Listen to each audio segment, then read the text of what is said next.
All right off the bat.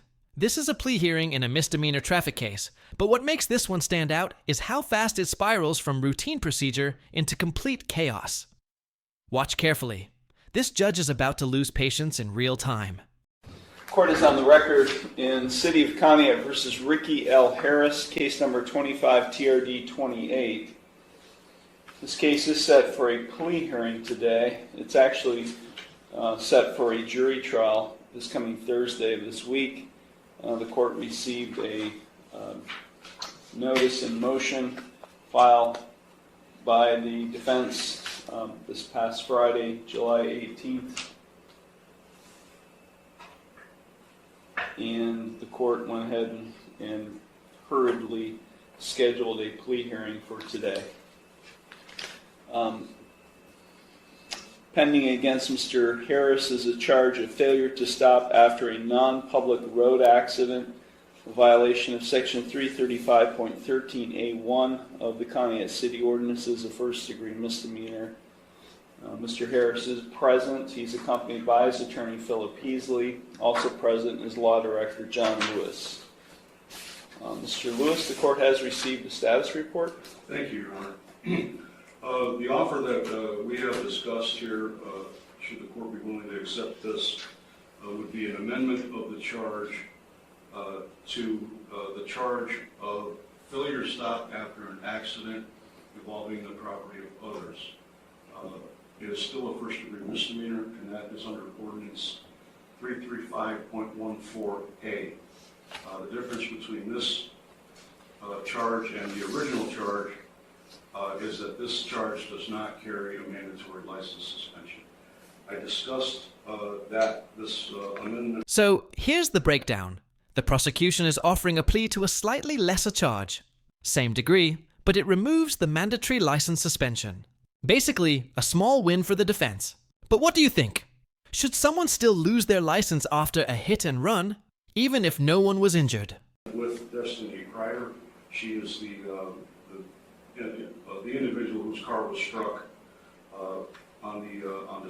back in December 21st of 2024, actually. I discussed it with her. She was not concerned about the license suspension at all. All she's asking for is restitution for her vehicle that was damaged. I have for the court an estimate from West Penn Collision. The damage to this vehicle, which was a 2001 Chevy Blazer, was the grand total for the repairs of that vehicle would have been, the estimate that she provided to me, $6,874. And I have a copy of that for the court. I also provided one to Mr. Heasley. The Blue Book value of the vehicle as of July 16th of 2025 is $1,665, and I have a copy of that also for the court and for Mr. Heasley. So what she's asking for is restitution in the amount to the order, excuse me, $1,665 in restitution. The city is recommending probation, whatever fine the court deems appropriate. Court costs along with that restitution to Ms. Kreider.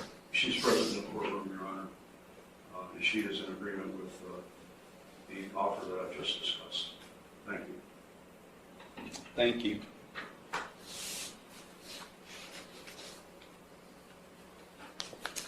And the victim's name again is? Destiny Kreider. Ms. Kreider, I'm sorry, you're not listed here in the original charge. Ms. Kreider, thank you for being here today. Did you understand everything that Mr. Lewis just outlined in the terms of a proposed resolution? Yes. And are you in favor of that proposal? Yes. Thank you very much. Mr. Heasley? Thank you, Your Honor. We would express our appreciation on the record, co-counsel who is not present, Attorney Brianna Allen, and myself for the court accommodating this plea hearing, hopefully to avoid jury trial scheduled for later this week. We have discussed at length with our client, Mr. Harris, the offer. He very much wishes to resolve. classic defense tone. Respectful, procedural, all by the book. But here's where you need to pay attention. This smooth acceptance is about to crack. The defendant's upcoming statements? They'll throw everything into question. This matter, Your Honor, along the lines of the stated plea offer, although he is aware that this court does not have to follow such a plea agreement. The main difference being, as Mr. Lewis, I think, indicated, the difference is between a mandatory license suspension under the original statute, or in this case, Conneaut ordinance, and the amended one, which involves an accident involving property rather than something other than that. We have communicated the offer. I've communicated the offer to Mr. Harris.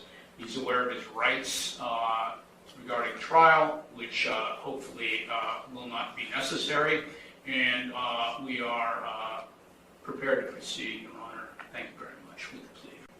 Normally, I don't allow pleas to, this late in the game. We've had 1, 2, 3, 4, I think 4, maybe 5 pre-trials or status conferences. But because the level or degree has not changed, and essentially not much has changed in the way of the plea other than what was outlined by the counsel, I will allow this plea to go forward. Thank you. Mr. Harris, it's my understanding today you wish to plead guilty to an amended charge of failure to stop after an accident involving property of others, a first-degree misdemeanor, a violation of Section 335.14a of the Conneaut City Ordinances. Is that what you wish to do today? Yes. Okay, I'm going to provide to you, Mr. Heasley, a written waiver of your trial rights and right to a jury trial and acknowledgement of effective plea. If you find that document acceptable, you can sign and date at the bottom. The court does find that defendants, as I indicated, I will allow the amendment to go forward. I do find the defendant's plea of guilty to the amended charge to be knowing, voluntary, and intelligent. The court will accept the guilty plea to the amended charge, and I will therefore find him guilty of the amended offense. We will now proceed to sentencing.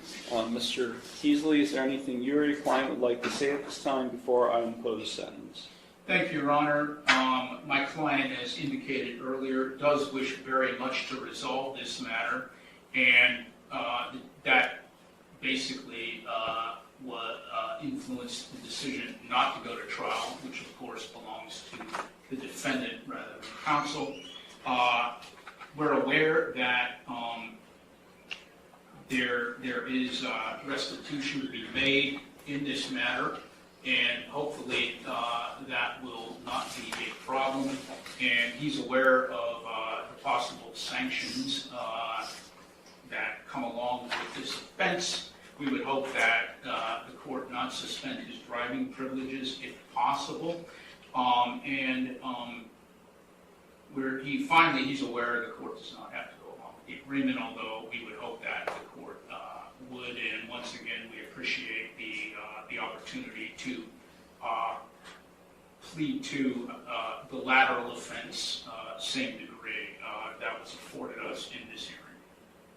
This incident happened last December, Your Honor.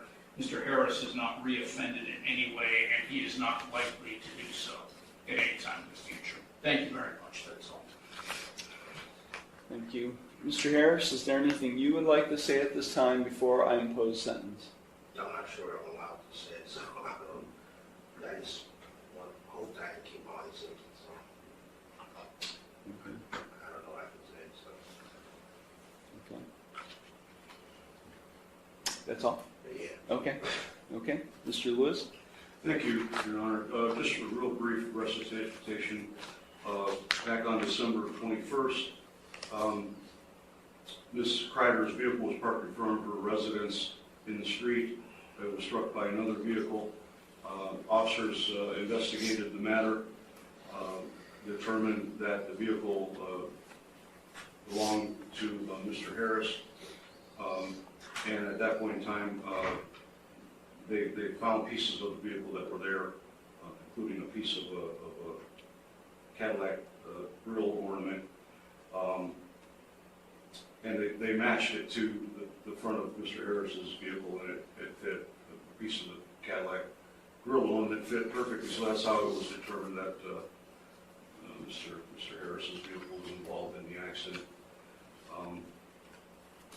Other than that, Your Honor, like I said earlier, all Ms. Kreider is really concerned with would be the restitution amount that we discussed previously of $1,665. She currently is she's been without a vehicle, I believe, since this accident happened. Wait, did you catch that? He just said, "I didn't do it," after pleading guilty moments ago. That's a huge red flag. In court, if a defendant starts denying guilt after entering a plea, it can invalidate the plea entirely, which is exactly what this judge is about to do. Is that correct? She's been without a vehicle this whole time. Thank you, Your Honor. Thank you. Ms. Kreider, is there anything you would like to say at this time before I impose sentence? No? Okay. Thank you. So I think if there's a restitution component being included in, it seems, because this was not a citation that was issued, this was a complaint filed with the law director, so I can't tell from the paperwork filed with the court whether he had insurance or not, but I'm assuming since restitution is a component of the sentence that there was no insurance? I was the one driving it, so Was there insurance on the vehicle? I don't know. I didn't do it, so I don't know. I didn't have the car in my possession. Help me understand this. What does he mean by he didn't do it? I'm sorry.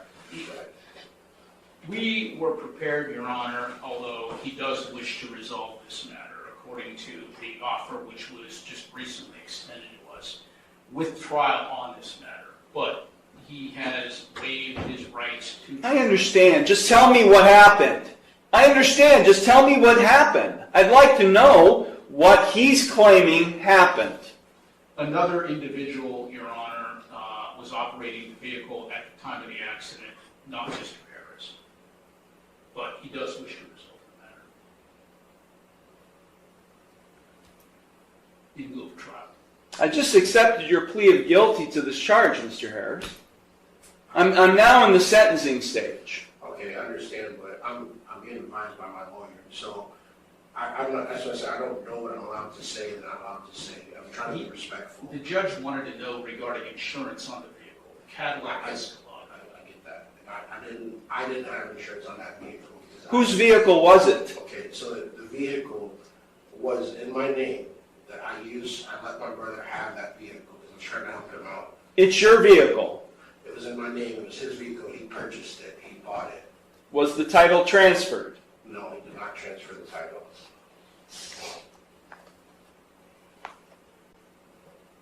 I'll continue to talk very well. You can talk to your attorney. I'm trying to pull teeth here about what happened. I mean, I'm sentencing you, and I don't have all the information. Okay? Was he in the car? No. I feel like I'm cross-examining him. Was he in the car at the time? No, sir.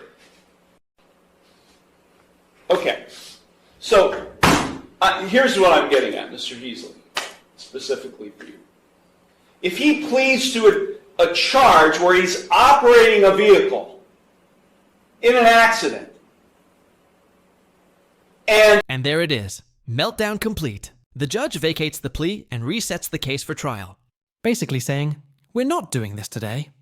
It's a rare move, but a smart one, because accepting a guilty plea from someone claiming innocence is a legal disaster waiting to happen. What would you do if you were the judge here? Accept the plea or send it to trial? he's not able to provide proof of insurance on the vehicle he was driving, what happens? It's a non-compliance suspension with the Bureau of Motor Vehicles. Right? I mean, I know this amendment was all about trying to avoid a license suspension, but if he pleads guilty to operation, and he's not able to provide proof of insurance, then it's a non-compliance suspension. Right? Yes, sir. Do you have the restitution to pay today? How long will it take you to get it, Mr. Harris? Around about a month, maybe a month. This case has been pending since December.